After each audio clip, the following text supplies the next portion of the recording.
বন্ধুরা মুই কিন্তু বাড়ি আইছি এই অস্থির গরমে স্বস্তির নেতে গ্রামের বাড়ি আইছি মুই এখন জম্মের মতন ক্লান্ত। অনেক পরিশ্রম করছি। মুই বাড়ি এলেও একসে পরিশ্রম করি বুঝছেন। এখন বাজে ঠিক দুপুর 2টা। আর মুই এসে এই দেখেন মোর লেবু গাছে কী পরিমাণে লেবু হয়েছে।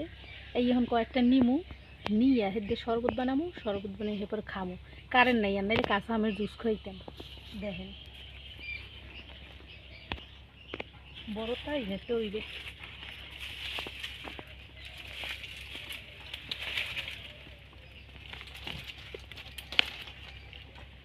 মা লেমুর কাড়ায় আটকে দিয়ে যায়, এটি কোনো কথা প্রিয় বন্ধুরা বলেন? ভালো জিনিস, ওষুধের জিনিস, উপকারী জিনিসে কাটা থাকবে, এটা স্বাভাবিক। সুন্দর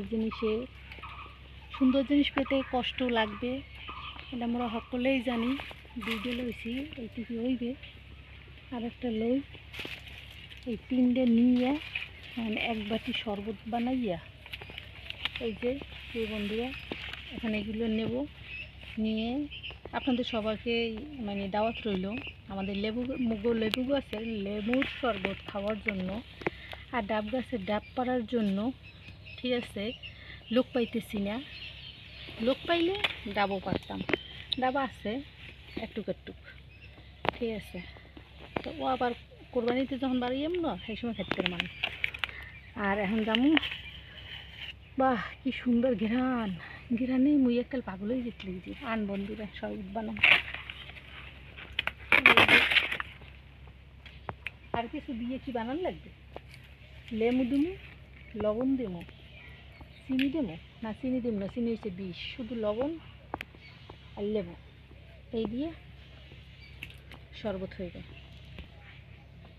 তো প্রিয় বন্ধুরা, আপনাকে উদ্দেশ্যে মোর একটা ভাষণ, যে ভাষণটা হয়েছে আপনাকে ঘরে যদি ছোটো বাচ্চা কাচ্চা থাকে আর বুড়া মুরব্বীরা থাকে, হেলে হেগো দিক আপনারা কিন্তু এই গরমে এক্সট্রা একটা যত্ন নেবেন। কারণ ছোটরা কইতে পারে না, বড়রা শরম পায়।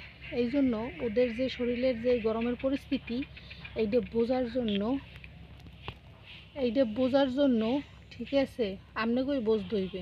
বুঝা হেগো দিক একটু খেয়াল রাখতে হইবে। কেমন করে খেয়াল? যেমন প্রচুর পরিমাণে পানি খাওয়াইলেন। যারা বেশি শহরে, যেমন রাজধানীতে আছে, বিভাগীয় শহরগুলোয় আছেন, সেগুলো গিয়ে এই কথাটা বেশি বেশি কইতে আসি, যে আপনারা বেশি করে তাদেরকে আপনারা লেবু দেওয়া শরবত বানাই খাইবেন। আর সামর্থ্যে থাকলে রেগুলার ডাব খাইবেন। এগুলো খাইলে কিন্তু শরীরের অনেক ঘাটতি পূরণ হয়ে যাইবে। এটা তো আপনারা সবাই জানেন। হয়তো ভাবতে পারেন যে মুই এত ফাও জ্ঞান দিচ্ছি কেন, অত মোরা জানিয়েই। আপনারা জানেন, ঠিক আছে। হ্যাঁ, পর মুই যেহেতু এই বিষয়টা এখন করতে আসি, তো প্রিয় বন্ধুরা আপনারা অবশ্যই এগুলো জানেন যে পেশালগুলো মুই পড়লাম, কিন্তু হেয়ার পরও মুই কইলাম কি লাগে, মুই এখন যা করতে আসি, মোর বন্ধু গো, মোর প্রিয় ভাইয়া গো, এই জিনিসটা যারা করতে পারে, মনে অনেকের সময় থাকে না যে আসলে মোর কী খাওয়া দরকার। এই জন্য মুই একটু হেলেগে মনে হরাই দিলাম বুঝছেন। তো মনে হয় যে একটু করবেন শরীরের জন্য, নিজের শরীরের জন্য একটু খেয়াল রাখেন, মুরব্বীদের জন্য খেয়াল রাখেন। আর কথা হয়েছে, যদি মোর এই ভিডিওটা, মোর এই পেশালগুলো যদি একটুও ভালো লাগে থাকে ভাইয়েরা, হলে সবাই রে একটু দেখার সুযোগটা করে দেবেন এবং একখান লাইক মারবেন। আল্লাহ হাফেজ।